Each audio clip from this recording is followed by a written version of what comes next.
Hi, Mama, and good morning, good afternoon, and good night to everyone, wherever you are in the world. Thank you for finding us and listening in. Now, we want to say a big thank you for supporting Move Over Mama. We're getting so much love and kind messages and shares on Insta and encouragement. We're getting some reviews, Millie, which is so nice. good. We're lucky to have you in our community and we want you to know what it means to us. We really hope that you'd like our idea and the fact that you are and so many people are listening to it. Well, we're thrilled, aren't we? We're so happy. Now, also, Millie's got new Invisalign on. So if she sounds a little bit different from other podcasts, you're getting used to them in your mouth, aren't you? I have a little bit of a lisp. It's so cute. I feel like I've got like mouth guards in my mouth. But they're starting to look good. Now, I'm sure a lot of people listening know someone that perhaps has had cancer in their life. Someone may have lost somebody dear to them and are still grieving, like your dad, Millie, his dad, Poppy. He died of lung cancer. And it was 19 years ago that he passed away, but still we think about him every single day. So imagine the person who has the cancer. Imagine if that person was you. What would you do? What would you need from your friends and family? And how do you try and stay positive when you're going through something really, really scary? Well, our next mentor has walked that walk and got the worst news of her life. Stage 4 lymphoma, is that how you say it? Stage 4 lymphoma when she was only 31. And Millie, cancer is kind of rated in stages. So stage 4 really is as bad as you can get. And she's lived. And she created a video that went viral called You Only Get One Life, the one that I showed you. And we both got so emotional. Every time, Mum. Yeah, every time. we really do. And it inspired so many to get out there and live your best life. And then her viral video led to a book called Life is Tough, But So Are You. And now she travels the country reminding people of what they're capable of and also making them laugh. So I'm very excited for you today, Millie, to meet Briony Benjamin. Hello, Briony. Hi, and it is so fun to be here. Thank you for having me. It's okay. Now, there's so much I think you can learn from Briony. First of all, what it is like to perhaps get a scary diagnosis and also what people can do for you because often people don't know what to do. And then I think also about trying to live your best life through something really hard. So you ready for me to move over? You can move over, Mama. Before I ask my first question, how many views did your viral video get? I think it was a few million across different platforms. Wow. So, yeah, which was very special. Something that was very, a bit scary to put out into the world because it's you at your most vulnerable. So That's crazy. I mean, I feel like a lot of people would have been able to relate to you, and you probably helped a lot of people out in their hard situations. So good job. thanks. So I ask everybody this first. What were you like when you were my age and I'm 12? So when I was 12, I was a very entrepreneurial little kid, always coming up with different businesses with my two sisters. We grew up in a family vet practice on the Gold Coast. So it was kind of a dream upbringing, really. There were animals everywhere. We'd always be saying to Mum and Dad, can we keep this one? Can we bring this one home? So we just had like a menagerie at home, which just means all kinds of animals everywhere. We'd have pet kangaroos and little sheep and dogs and cats and birds. Crazy. So that was a lot of fun. And side note, I got very strong hydrobathing, which is bathing all these big, big dogs. So while I was only like quite thin and when I was at school, I was also the shot put champion, which is a strange skill that I had because I was strong from the dogs. But yeah, I always just loved animals, loved the environment, and was often, as I said, starting little businesses to raise money that I'd send money off to the World Wildlife Fund and roping my sisters in to do it with me. Same.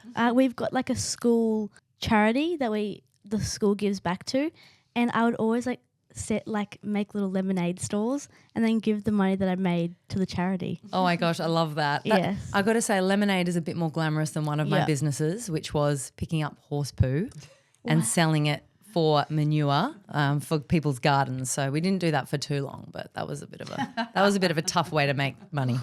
Can you tell me about your cancer and what is it exactly? Yeah, so basically I had been feeling really sick for about 12 months and I kept going back to the doctor and they kept telling me, you're fine, you must maybe just be stressed with work. And I didn't really know how to trust my body at that point, because I was being told I was fine. but I was having really bad sweats at nighttime, and I had itchy skin, and I had this cough that just wouldn't go away. And anyway, sure enough, my dad, who's a vet, and my mum, who was very onto my case, kept insisting that I go back and see another doctor. And that ended up getting a diagnosis that I really never saw coming.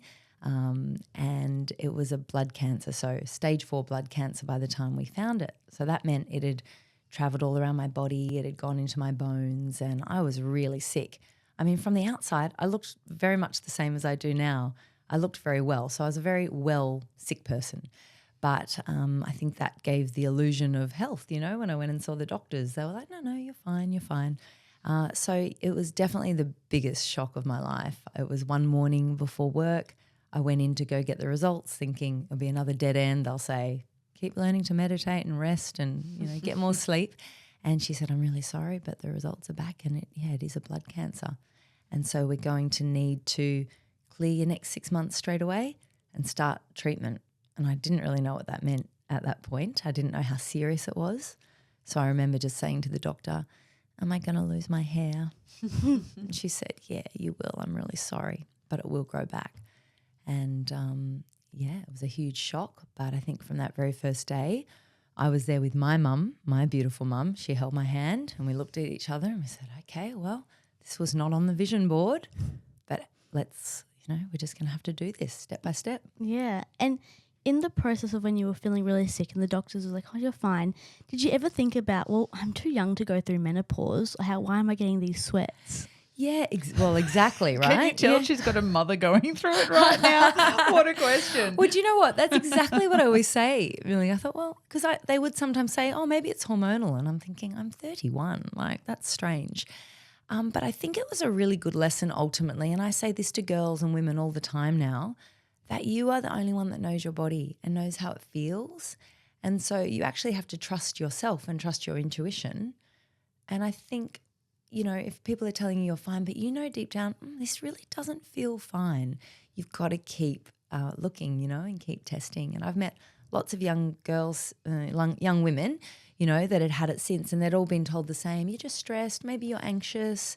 You know, I had a friend who actually, she had a tumour in her lung. It had collapsed her lung. She was struggling to breathe, and they said, oh, you're just anxious.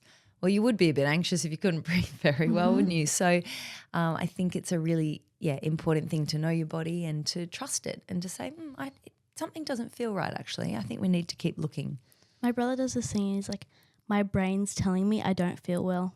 Ah, there you go. And he's in tune. Yep. Were you ever angry at the doctors that turned you away?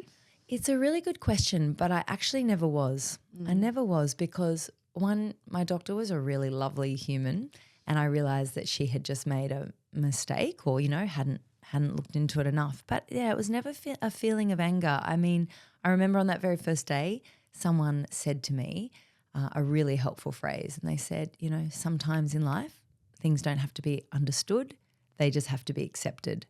And the point being, I could have wasted a lot of energy thinking, why me and why did the doctor miss it and why? But actually all that does is just chews up all your energy that I needed to face the task ahead. So it's not always the easiest thing, but just accepting things sometimes, going, it's not the way I wish it was, but I'm going to accept it, and now I'm going to make a plan to move forward. That was really helpful. What was life before you got diagnosed, and what were you doing with your life at that time? So at the time I was working at Mamma Mia Women's Network, and I was the head of video. So I had a team of producers. We were making lots of fun, cheeky viral videos that were going out into the world. We got to, you know, go to lots of fun events and red carpets and interview people. So life was really fun and my job felt really fun, which was why it was confusing to me that I kept getting told I was stressed, you know, and stress was causing my problems. And it was a really, really fun workplace. And so actually the morning that I got diagnosed, all I was thinking about was I've got to get into the office. We had Sophie Monk coming in. We had an interview lined up with her. And that's where my head was, you know, and my mum, bless her, she flew down from Queensland to be with me because I was living in Sydney at the time. And I said, Mum, I'm too busy. I've got to go to work. Like, it's just a waste of a trip. Don't come. And she did not listen to me. Mother's intuition. She, you know, I think she had a real sense and was very worried. So thankfully she was there when I got that news because moments like that, you just need your mum, don't you? They just know. Mm. What was the moment like when you were told that you got cancer, and what did you have to do? Yeah, it was like I would say a bit of an outer body experience. You know, you suddenly feel like I'm the lead character in a film that I don't want to be in. You know, this only happens in the movies, doesn't it? Yeah. That young people get told they have cancer. But actually the cancer that I got is the most common cancer in young people, and it's often missed. And they didn't. Well, if it's most common, why didn't they get on it quicker? Yeah, well, I think we have a health bias that young people are well, you know, and healthy, and we don't think the worst perhaps. Yeah, I'm not sure. It's a good question. But I remember in that very first moment after I'd said, am I going to lose my hair? She said yes. She said, now, I don't want you to Google anything. I don't want you to think too far ahead. We're not even going to talk about treatment today. All we're going to do is just focus on the next 3 steps, which is getting a heart and lung test done, getting a blood test done, and getting you into the IVF clinic to talk about freezing your eggs. Because if you're going to go through chemotherapy, and I hadn't yet had children, you might come out the other side of chemo and not be able to have children. So they want to try and, if they can, freeze some eggs, put them on ice for later. And so that was really good advice on that first day. We're not going to get too far ahead. And I think this is no matter what you're going through in life, if you're having a stressful day or moment, it's really easy to let your thoughts run away sometimes. And I love that, just going, okay, I don't have to fix everything right now. What's just the next step, or what's the next 3 steps? So I always come back to that now. Did saying when someone tells me don't do that, it makes me want to do it even more. When Totally. when the nurse said don't research it, we were like, oh, I've got to research it now. Yeah. I was quite proud of myself. I held out for 36 hours before I Wow. Googled it, and then I was like, okay, I need to Google. Good on you. But I think it was good advice in that, you know, with something like I had just been diagnosed with, there's a whole spectrum, right? There's a spectrum of people that recover and go on to have wonderful lives. There are people that don't make it. And if you're going to sit there and marinate in all the worst case scenarios, I always think, I love the expression, I write about it in my book, but worrying is like a rocking chair. It gives you something to do, but it gets you nowhere. And you can spin and spin and spin and spin and think about every single scenario. We had a beautiful family friend that had this expression as well. And he said, well, if you sit there and worry and worry and worry about it, and then it happens, well, you did double the worrying. And so, you know, all you can do is wait until you've definitely got a reason to worry and then worry about it. So I tried to take that approach the whole way through. I'm not going to worry about this until I've got concrete evidence that there is a reason to worry about That's it. great advice. It was helpful. I'm a warrior. Wait, and actually, like I worry a lot. Yeah. Well, the other thing I love on worrying too is they say you can schedule your worrying. So, okay, I'm going to worry, but I'm going to do it between 5 and 5:05 this afternoon, and that's my worrying time. Yeah. That is fantastic. We'll put it in your diary, Moon. Yeah. Yes, Put it in the I cow. agree. When someone has cancer or when they're sick, I don't really know what to say. What do you like recommend to say so it doesn't like sound rude? Yeah, or make it worse or Yeah. something. Yeah, it's a great question. And I actually wrote a whole section in my book about this because it's a thing that comes up all the time. And it's how do you be a good friend to someone when they're going through maybe not even just cancer, but, you know, other really tough times in your life. So I think, should we start with things not to say? Mm-hmm. So I think definitely never say, all things happen for a reason. You know, I think that can feel very dismissive. You know, someone's got cancer. Does that happen for a reason? I don't think so. I think it's just bad luck. We don't say things like, oh, yeah, I know someone that died of that. That's not helpful. People say it. We don't, you know, I think really just listening, being there for the person, saying, I love you and I'm going to be here every step of the way. And then I always say to people, just do practical things, you know, turn up with meals, you know, or offer things up. So it can be really when you're in the thick of it or you're in a cancer diagnosis and people say, what can I do? I'll do anything. That's just overwhelming for me as the person going through it because now I've got to think of something, got to ask. I don't want to be rude. But you could just give them an option. Hey, I was going to bring you over dinner. Would you like this or this? Or, hey, I'm going to the grocery store. Can I pick you up? This, or this, and give options. Just so they can't say no. Like, because Yeah. especially if you're a very indecisive person. Totally. Is this a suggestion? So, for example, can you offer what you're good at? Yes. But if what you're good at is a bit strange, so I'm good at cleaning and I like to clean. So if I went, I'd like to come and clean your bathrooms. I don't think there's many people in the world that would say no to that offer. Yeah. But, everyone's different, and I always say that. But I think giving a really practical offer like that is Yes. fantastic. So Millie could say, I will take you shopping in Pacific Fair. Yeah. Because that's what she's good at. Love is that that. a silly thing to just say, this is what I'm good at and what I know what to do? Can it assist you? Yes. And then don't be offended if they say, actually, no, I don't really feel like that. But at least you've given them an option, Okay. I had a girlfriend who said, hey, I'm really good at life admin. I'm going to come over and, give you some time. What can I do? And she helped me, cancel my gym membership because I was moving back to Queensland and do things like that I hadn't even thought of and never would have got round to. So that was really great. And, what else was really good? Oh, all my colleagues at Mamma Mia at the time, they all went in and donated blood. That was a really nice thing because blood cancer patients often need a blood transfusion. So they weren't physically with me, but I remember getting this video of them all doing it and I burst into tears. I was like, what a thoughtful thing to do from a distance, that shows that I'm loved and people are thinking about me. Especially if someone's got like a phobia of needles. I reckon some people did. Yeah, that was brave. That's crazy.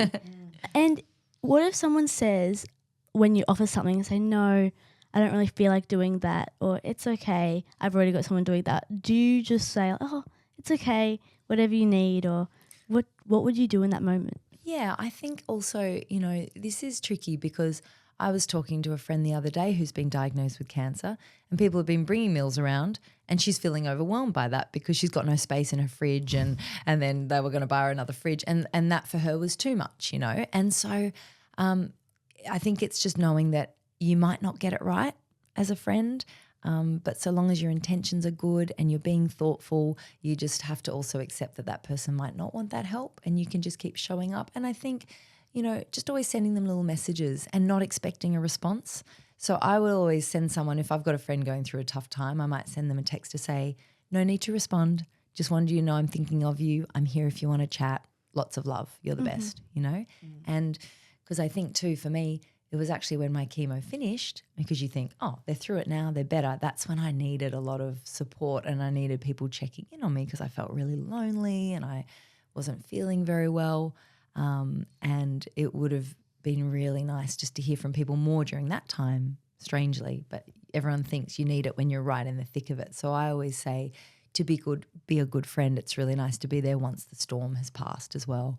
And you've got time to actually sit and process like what just happened and I don't know how I feel and what I'm doing next. I'm really good at like not replying and ghosting people because I'll think about what I'm going to say and I feel like I've said it, but I didn't. And they're like, oh, you didn't reply. I was like, oh, sorry. Oh, it's all right. I thought I did. You're totally allowed to ghost when you've got cancer, but yeah. What does having cancer feel like? Yeah, well, I think it's very different for all different types of cancer.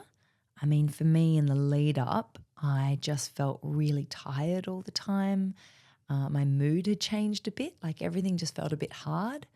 When I thought forward to the future, I remember even getting a friend's invitation for their wedding, which normally you'd be like, yay, a wedding. And I remember thinking, oh no, that's going to take up so much energy, So they were all signs when I look back that I was really not feeling very well. And then, obviously starting chemotherapy is quite scary because it's just the unknown. You don't know how you're going to feel. And I think it's so coloured by what you see in TV and the movies, right? And it's like this weak, sick, little pathetic person in bed who can't move or do anything. And I was really surprised that the nausea was quite bad. So you feel very nauseous when you're doing chemotherapy drugs. But once the nausea was taken care of and I found this fabulous medication that helped with that, you can actually live a pretty normal life in and around your chemo. Yeah. And the further you go in your treatment, the harder it gets and the weaker you kind of feel. But I could still go for a walk each day. I had a beautiful little dog at the time called Enzo and he would snuggle in with me every day and I think that was a really nice distraction and It was funny. This dog had never been interested in me, the family dog. He was like, whatever, take it or leave it. And the night I came home before I started chemo, he was just on my chest looking at me, glued to me, and he That's stayed by my crazy. side the whole treatment. So I think if you can have a dog through chemo, it's really nice. Especially a needy one. Yeah. What was your treatment like and how did you get better?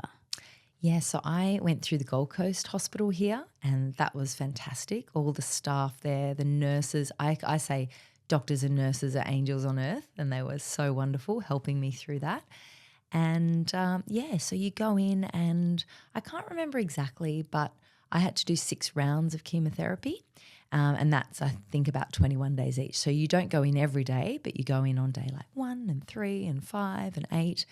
And so, you literally sit there hooked up to a big bag of medicine that gets pumped through your body basically, and you sit there and it flushes through to kill the cancer. And it was about 3 weeks in, I think, where my hair started falling out, and that was a really tough day.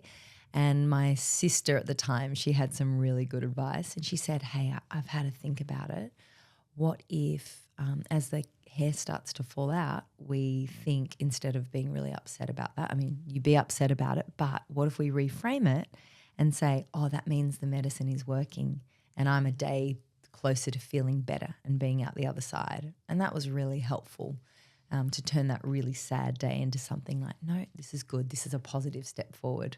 Of So course. that was good, yeah. When you were like, when your hair was falling out, did you ever, when you were shaving it, want to like do cool hairstyles like a mullet or like a mohawk? Yeah, we definitely gave me a little like rat's tail for yeah. about 5 minutes till I was like, oh, shave it off. That's Yeah. making me feel sad. But yeah, I cut my hair into a bob for starters, which was fun because I've had long hair my whole adult life and I really liked the bob and rocked that for a few days and then it started falling out and I was like, I'm ready to shave it now because I sort of had a big bald strip down the middle and I was like, this is making me sad now. Let's go. But I did, when I did have shaved hair or no hair, I went and found photos of famous celebrities that had shaved their hair for different roles and things, and Mum and I did this series of like little photo shoot. We did like reenactment. So I was like Demi Moore and G.I. Jane and Kate Blanchett in a film, and so that was quite fun. So cool. And I have this expression, Millie, and it's that you can't polish a turd, but you can roll it in glitter. And so it's like, yeah, this is awful. This is a really awful time. Is there what's the glitter we can throw on this situation though, you know? And I think no matter what you're going through, there's actually always a way to add a bit of fun or a bit of joy or just to be like, if I've got to do this anyway, how can I make it a bit less awful? You know? Yeah. It's a good question to ask. What did having cancer teach you? So many things. So I had to write a whole book to put it all in but top line, what can I share? You know, of course, one of the biggest takeouts is that life is so short and it's so fragile actually and so precious. And I think we spend a lot of our time and energy sometimes worrying about things that don't really matter. Do people like me? What do they think of me? You know, none of that stuff really matters, does it? And it can restrict our life so much. I remember on that day when I first got diagnosed, I just thought, who are the most important people in my life that I want to tell before they hear it somewhere else? How much time do I have left? And what do I want to spend that time on earth doing, you know? And they're actually probably 3 questions that we should think about all the time. Who are the most important people and am I looking after them well enough, you know?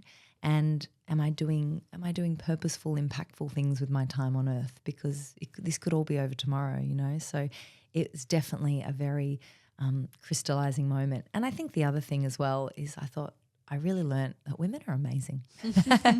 Girls and women are amazing. They know what to say. They know how to turn up. They're really, really empathetic and really good helpers, I think, and really kind.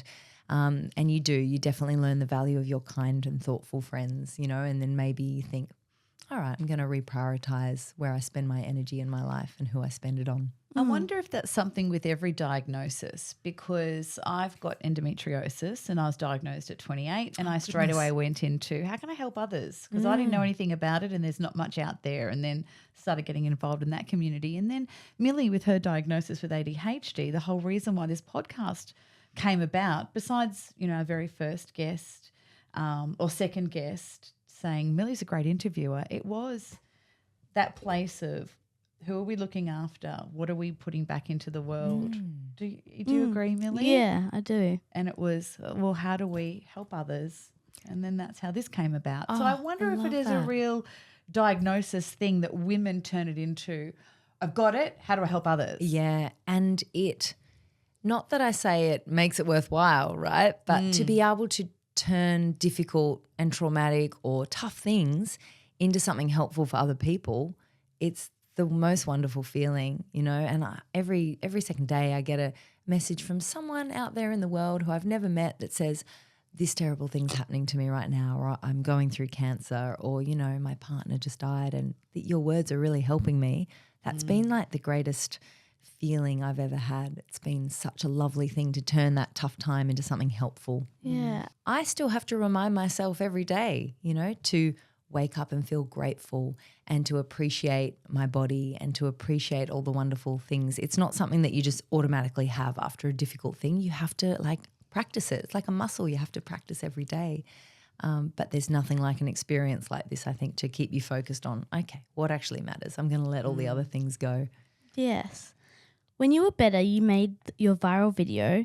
And how did you make it? And did you think it would go viral?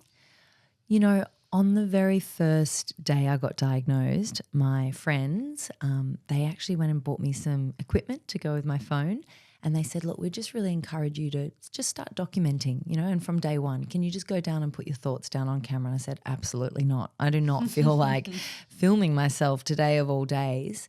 And they really pushed, and this one friend said, please, I think you just go find some quiet space and just sit down and record how you're feeling.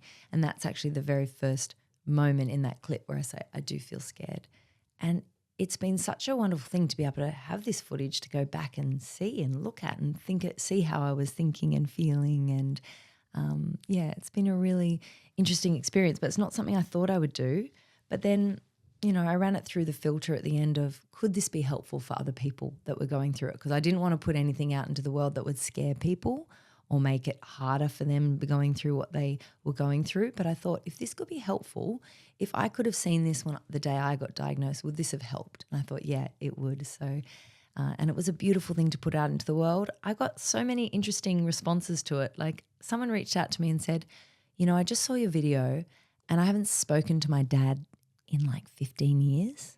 And I realize life is short and I'm being really trivial and silly. I've just booked flights to go and see him in New Zealand. So things like that, where people just went, yeah, you've made me realize that life's really short and precious, and don't sweat the small stuff. You've probably changed a lot of people's life.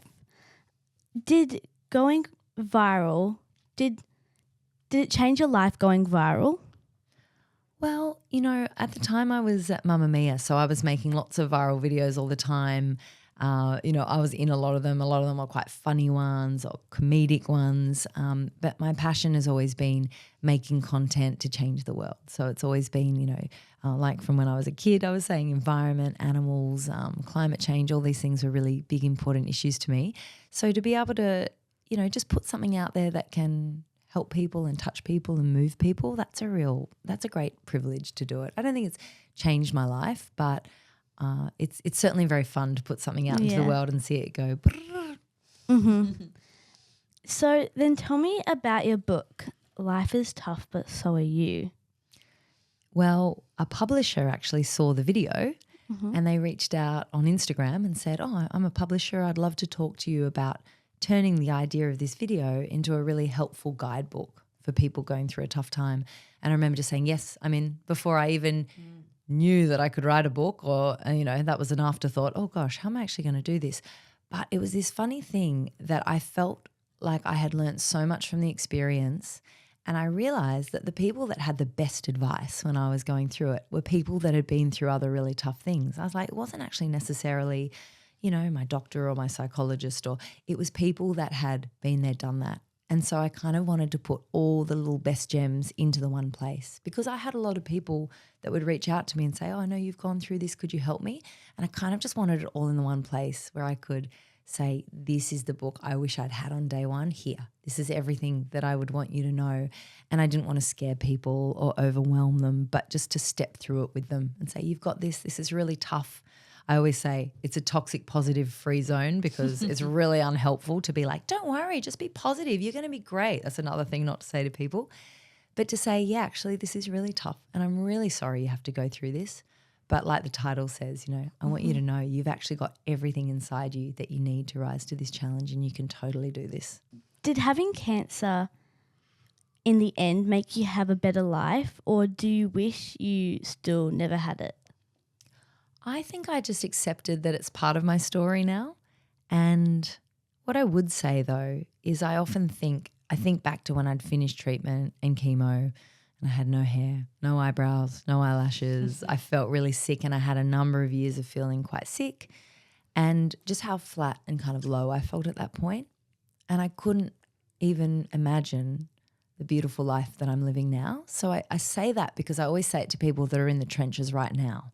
I say, you know, there is a beautiful life for you on the other side of this, and you might not believe that yet, and you might not be even able to see it or imagine it, but you just have to believe. You kind of have to have this blind faith that things will get better. And for now, it's just take it step by step by step.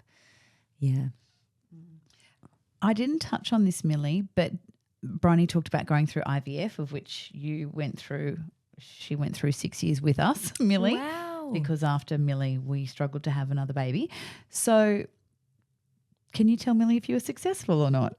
Yes. So I froze eggs before I did chemo, but then I actually haven't needed to use them yet. So I met the love of my life 2 years ago, nearly exactly, and we very early on in our relationship were like, we both really want to have kids. And I thought, and I had to be honest and say, I don't know if it's going to be possible for me. I'm not sure. I hope so.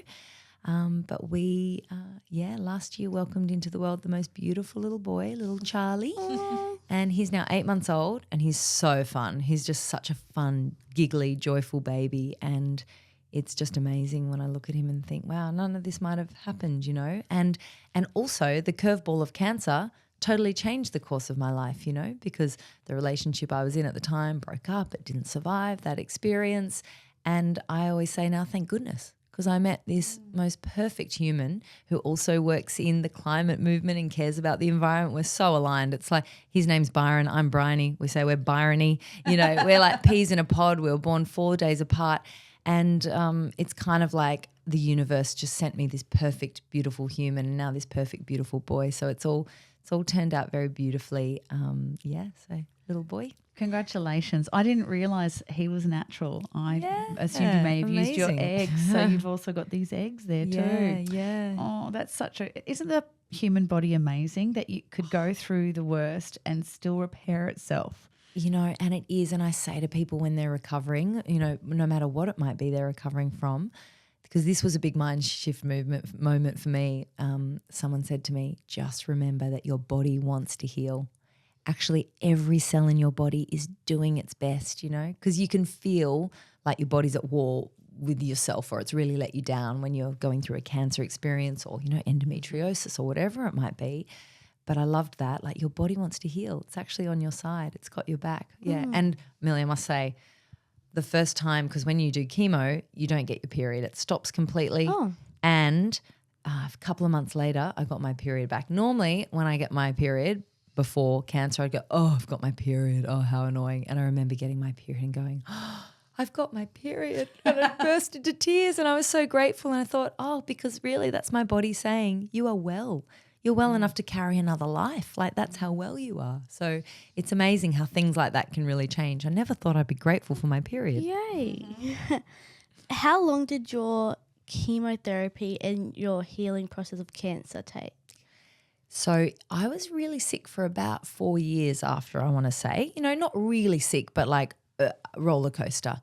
So I'd have moments where I'd feel good, but just overall I'd wake up every day and just feel exhausted, even if I'd slept for 10 hours. I was living with my sister at the time, and she was so beautiful. She'd always get up and make me a cup of tea and make me breakfast. How are you feeling this morning? Oh, I feel awful. And emotionally, that was as hard, if not harder than the cancer, because you don't know when it's going to end, you know, and medical professionals just say to you, you might have this for the rest of your life. And you think, oh my goodness, I'm going to feel like this for the rest of my life. And for someone who's always been quite bubbly and energetic, you feel like it's taken away your personality in a way, you know, and you think, if I can't be bubbly and energetic, who am I? I don't know. So a lot of, you know, introspection, a lot of time thinking about who do I want to be in the world and who am I going to be without this? And I tried lots of different things to get better, and including one thing that was actually all about mind and body connection. It was a little course I did, and that was a huge turning point for me. It's called the lightning process, but it was about helping me switch off different ways of thinking that were actually stressing my body out, and that made a big difference. So how long do you think it took, like, overall? Yes, well, I think it was probably, I felt sick for 2 years before cancer, and then probably 4 years after, so maybe 6 years. Oh my goodness. But, you know, that was the interesting thing when I went and did this lightning process course, because she said, how long have you been feeling this way? And I said, oh, about 6 years, thinking she'd say, oh, you poor thing, that's terrible. And she said, oh, so you've been really well for 80% of your life. And that was a real flip, right? I burst into tears because I went, oh my goodness, I realise now I see myself as a sick person, but I'm actually a really well person who's been sick for a little bit of time.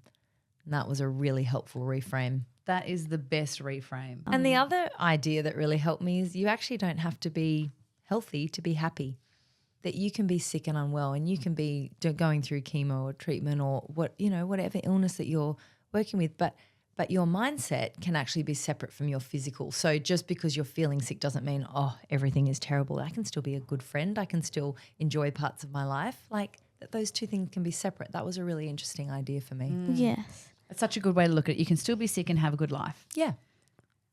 Wonderful. Yeah. What are the signs of cancer? Yes, well, for my type of cancer, because I work with the Leukemia Foundation now as an ambassador to raise awareness, because it's still, you can't screen for blood cancer. There's no test that you can do. You can't prevent it. And I think there are 50 Australians every day get diagnosed with blood cancer. So the things that I love people to be aware of is night sweats is a big one. If you've got night sweats, that's a problem and you need to, look into it. Itchy skin, it was a cough. Just a feeling of I got sick really easily all the time and being really tired. And what was the other one? They were the main ones. And a lot of people with my kind of cancer can have a lump somewhere on them. I didn't, because it was all hidden in my chest. But yeah, a lump can also be a sign of lymphoma. Can your cancer come back, or are you ever scared if it will or can come back? Well, it's a good question. Yes, it can come back, but I've already decided it's never coming back. So, and back to that phrase we talked about, worrying's like a rocking chair. Gives you something to do, it gets you nowhere. There's no point in me sitting here and worrying about it. And I had a beautiful girlfriend whose cancer did come back, and she said to me, Briony, it was when I felt better than ever. I actually felt really well, my cancer came back. And she says, I say this not to scare you, but to say whether you worry about it or not, like it's whatever's going to happen is going to happen. So go enjoy your life. Don't think about it. And of course I always monitor my symptoms. If something feels a bit wrong, I'll go see the doctor, but I honestly never worry about it. I just go, just go get a blood test, see. And inevitably, it's never been anything. So. I mean, in the end, you were literally a warrior. Exactly. You've done a lot of things in your career, but what is one career moment you're very proud of? Oh, good question.